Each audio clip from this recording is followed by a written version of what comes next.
So it's St. Patrick's Day, and I was just thinking about something on my own weight loss journey, that it was very lonely at times at social gatherings, in the sense that everyone else is indulging in drinks and food that wasn't on my paleo plan. That's what my trainer and I agreed to me doing.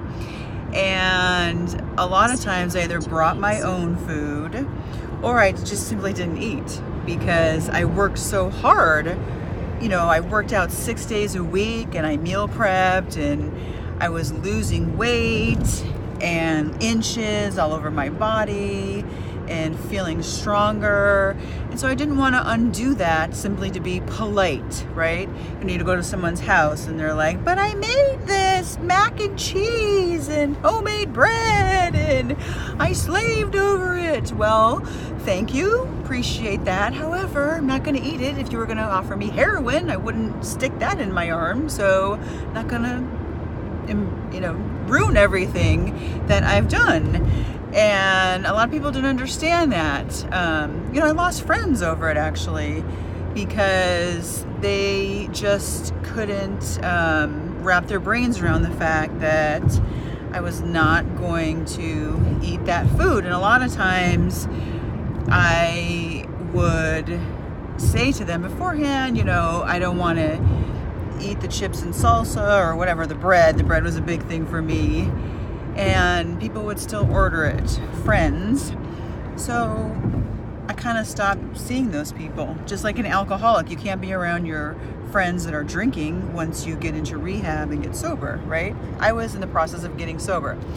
Anyways, St. Patrick's Day is a big deal for me because it was the first social gathering that I went to, and it was at my mother-in-law's house. She always makes this huge green dinner. Everything's green, it's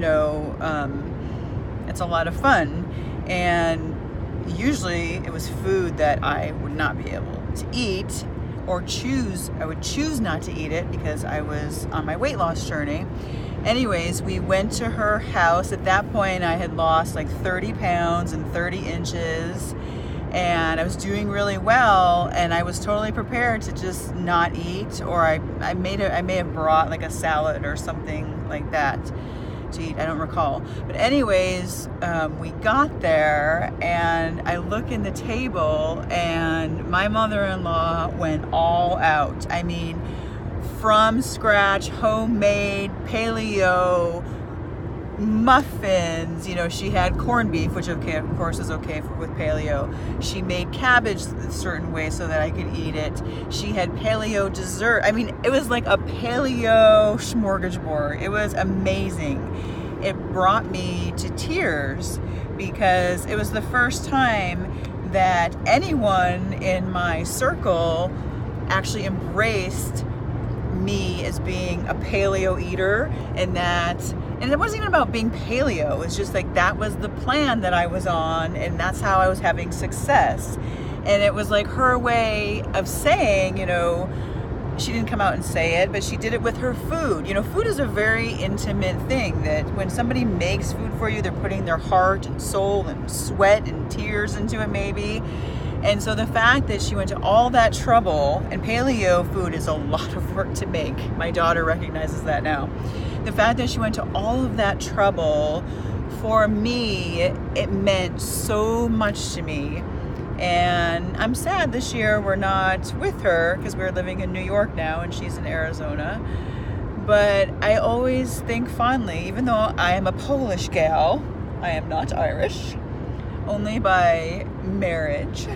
But St. Patrick's Day takes on a whole new meaning for me because of that. So thank you to my mother-in-law, Diane, for embracing me on my journey and being the first one to really support me, actually, in what I was doing. So love you guys. Mwah.